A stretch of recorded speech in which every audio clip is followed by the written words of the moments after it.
You're listening to Big World Network.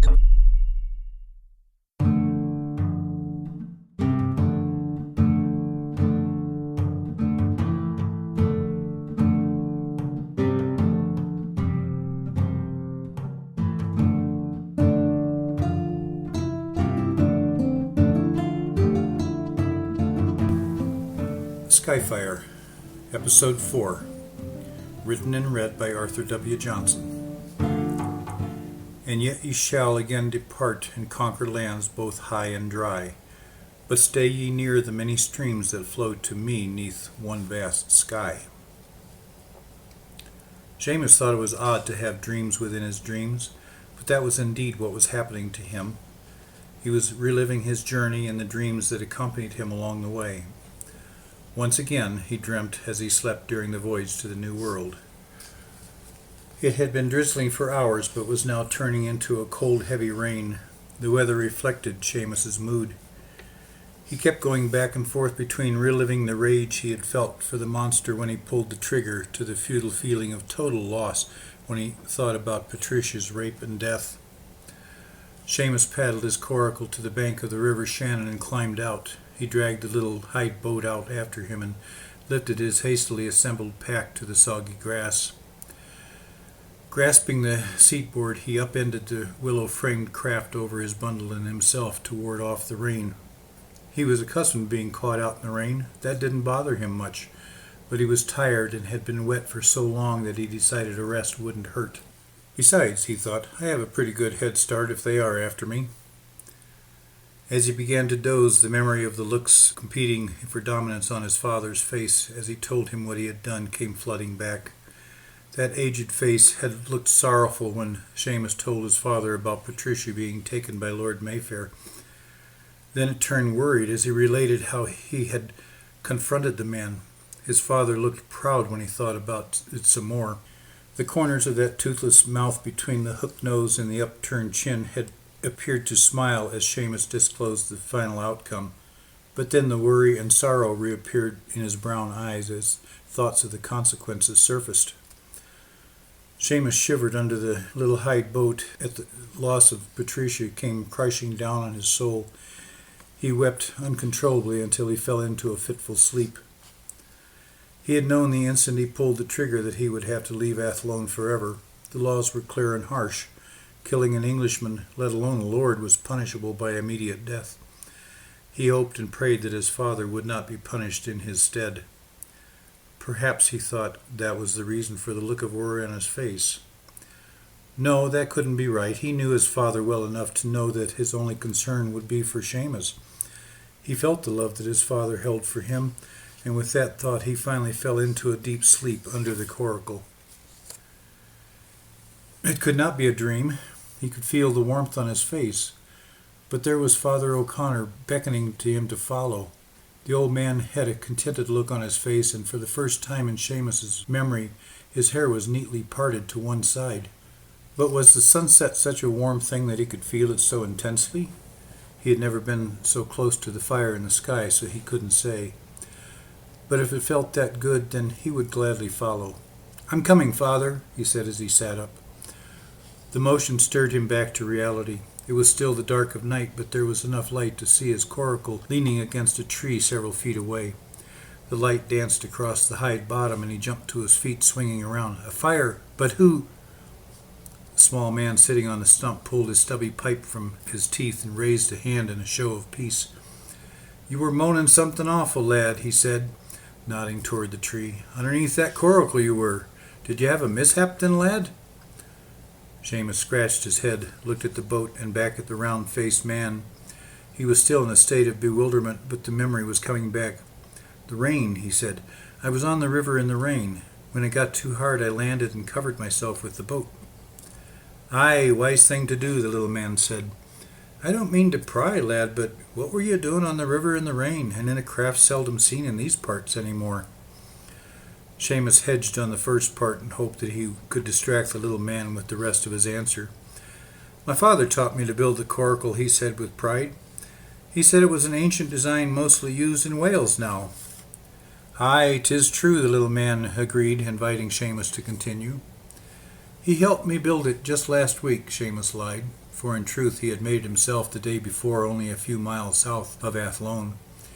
He knew that the quickest escape would be down the river and that the coracle was easy for one man to handle both in and out of the water with its light willow frame.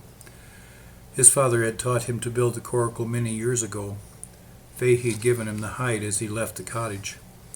He continued to lie. I told Da I wanted to try it out, that I'd be gone for a few days. I'm on the way home now, you see. The little man slapped his thigh and said, "Ah, that explains what you said in your sleep, then." Seamus looked at him quizzically and asked, "What was that?" "You said, and in somewhat of a fit like you were late, I might add. You said, 'I'm coming, father,' just before you woke."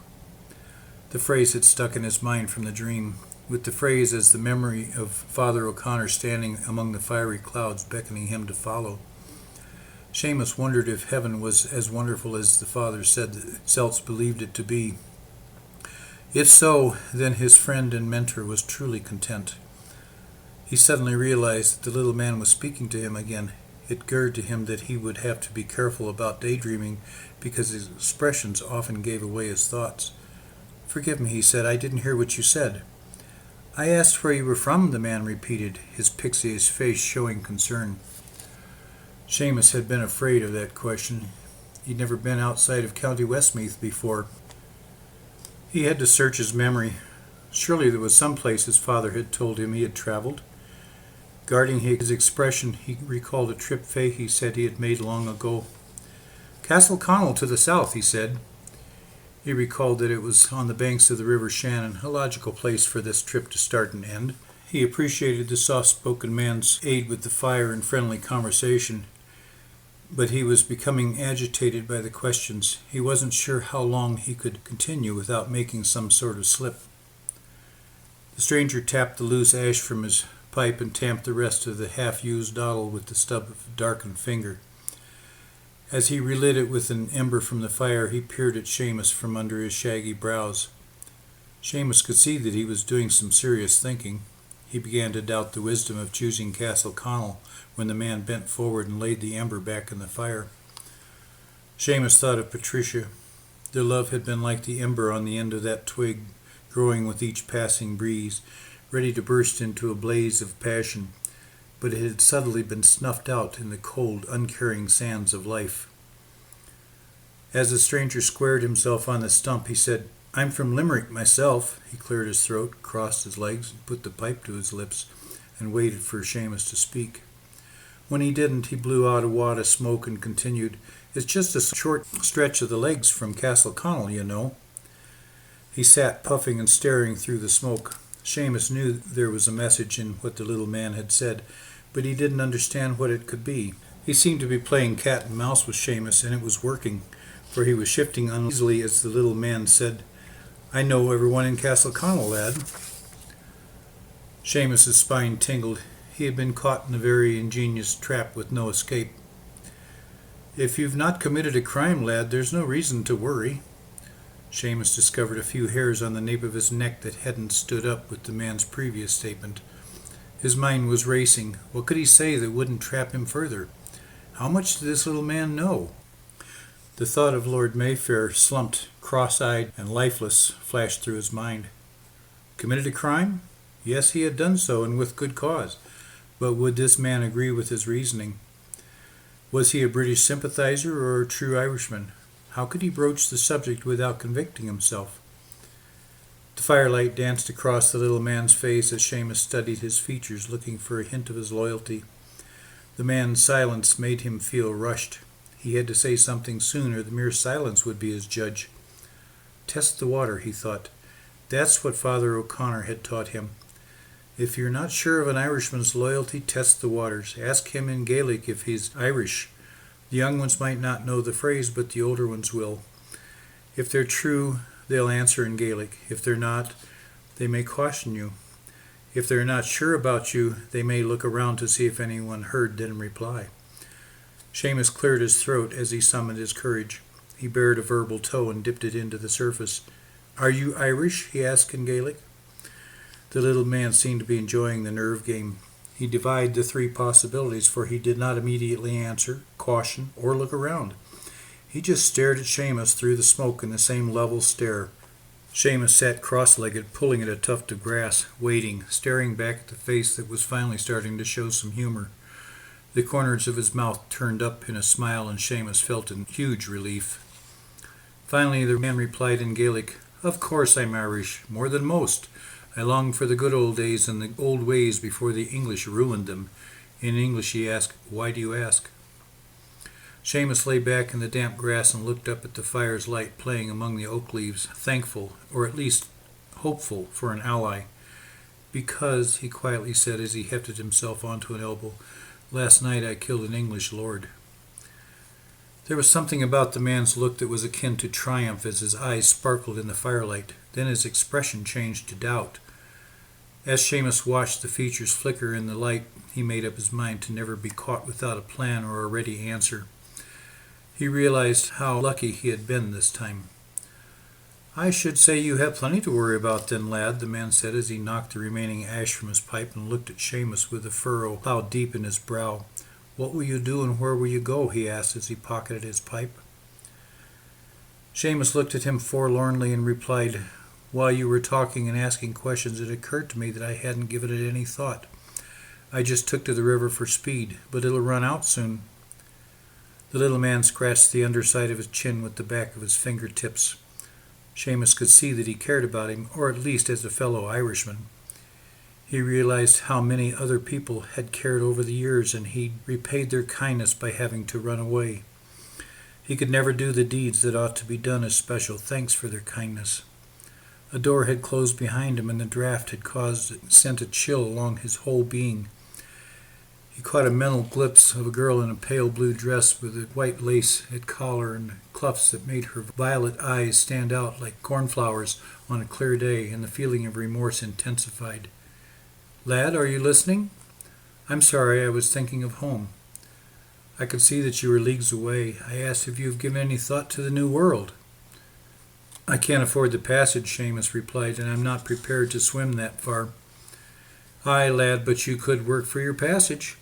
He looked at Seamus with a wry smile. "It's done all the time. When I was in my younger days, I did it just to see the coast of France. And I learned something else, too. You needn't go to a busy port to do it." Seamus's head snapped up at that, since he didn't care to be seen by too many people. "Aye, you can believe that. When I was young, lads were sneaking away to seminaries in France because the laws wouldn't let them go freely. And you're going in the right direction, too," he continued as a smile played at the corner of Seamus's mouth. "You follow the Shannon to Limerick, then head south to southwest to the Kenmare River. It widens out to a great, huge bay where ships come in and go at will. Stay to the south side till you see Dursey Island." He had retrieved and filled his pipe again and had a burning twig in his hand. "There you'll," he puffed twice on the pipe, "see a small," again he puffed twice, "cove." Seamus had rocked forward on his toes in anticipation. "Aye, and?" The little man's eyes twinkled through the smoke. "Once a week a ship stops in for a load of cargo bound for the New World. They're always short-handed, lad." "But what if they have no use for me? I know nothing about sailing a ship. Or what if they're fully manned?" "First of all, lad, don't ask too many questions of them. They're carrying illegal whiskey to America, but it'll get you there. The point is that they can't hire like normal ships, or they would be caught, so they're willing to take on novices and train them. The second thing is that if you can't get aboard one ship, you wait and go on the next. You need not worry. The folk around there don't like the English much either. There are plenty of caves to hide in, and people will be glad to feed you since you've cut the ranks of the English down by one." He thought that statement over and added, "But of course you might not want to mention that." Seamus sat back in the damp grass, pleased with the plan the little man had devised. He noticed that the moon had broken through the clouds and sent a silvery path across the Shannon right up to his feet. He wondered if this was a sign that the path he was about to take was the right one. No matter, he thought, it was the only one on offer. He heard a voice off in the woods and turned away from the fire. "Tell them Jamie McPhee sent you, lad." He turned back to the stump, but it was empty except for the well-used pipe with the curl of smoke rising from the bowl. He sprang for the pipe with the intention of catching the little man, but was caught up in another thought. Wasn't it ironic to stop on a riverbank, cold, wet, lonely, and despondent, and to leave with hope in his heart and a direction in his mind? He doused the fire, dropped the coracle in the water, and started to climb in with his pack. But what of my father's safety, he thought. Maybe he should go back and face what he had done so that Fahey wouldn't lose what little he had left. On the other hand, if he went back, he would be executed and his father would have even less to live for. He stood with one foot on land and the other in the little craft for a moment, weighing his decisions. What he chose to do would determine the course of the rest of his life. It was then he realized what Jamie McPhee had really done. Besides giving him a plan, he had revived his sense of hope, the hope that had died with Patricia. That was the most important ingredient in his escape. He missed Patricia with a deep ache in his heart, but suddenly he felt buoyant enough to sail the Shannon without the coracle. And who knows, maybe the ocean without a ship, he thought as he paddled out to the center of the river to catch the current. The eastern sky was growing light and it was clear azure. No more clouds, he whispered as he pointed his little craft south. But how was he to forget Patricia? That cloud would be with him for a while.